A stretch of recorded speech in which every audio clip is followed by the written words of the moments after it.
रात का आखिरी पहर, वो समय जब हर जीव सो चुका होता है। आसमान में चांद अपनी आखिरी रोशनी बिखेर रहा होता है और अंधेरा इतना गहरा कि लगता है जैसे उसने सब कुछ निगल लिया हो। कहानी एक छोटे से गांव शिवपुर की है। यह गांव अपनी सादगी के लिए जाना जाता था, लेकिन इस गांव के बाहर एक पुराना कच्चा रास्ता था जिसे लोग मौत का रास्ता कहते थे। कहते हैं इस रास्ते पर रात के आखिरी पहर में कोई भी नहीं जाता। राहुल, एक निडर युवक, इस कहानी को बकवास मानता था। उसने फैसला किया कि वो उस रास्ते पर जाएगा और गांव वालों को साबित करेगा कि वहां कुछ नहीं है। उस रात ठीक 12 बजे राहुल ने टॉर्च ली और अकेले उस रास्ते पर निकल पड़ा। रास्ता सुनसान था। राहुल के कदमों की आवाज मिट्टी में गूंज रही थी। अचानक उसे लगा कि उसके पीछे कोई चल रहा है। उसने मुड़कर देखा, कुछ नहीं था। लेकिन जैसे ही उसने आगे कदम बढ़ाया, उसे पीछे से किसी के धीमे से हंसने की आवाज सुनाई दी। राहुल डरते हुए, कौन है? सामने आओ।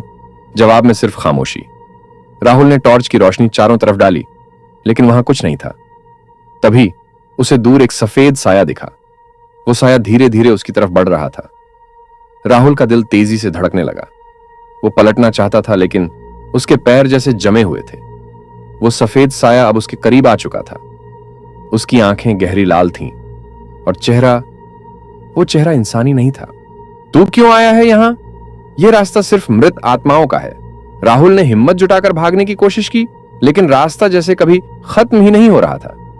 हर कदम पर उसे वही हंसी, वही फुसफुसाहट सुनाई देती। अचानक उसने देखा कि रास्ते के दोनों तरफ पेड़ों पर लटके हुए लोग उसे घूर रहे हैं। जोर से चीख पड़ा। वो दौड़ता रहा तब तक जब तक उसके पैरों ने जवाब नहीं दे दिया।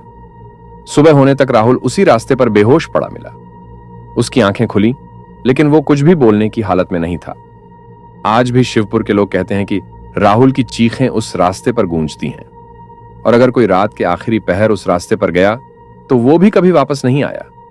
तो अगली बार जब रात का आखिरी पहर आए और आपको किसी अनजान रास्ते पर जाने का ख्याल आए, तो याद रखना, कुछ रास्ते इंसानों के लिए नहीं होते,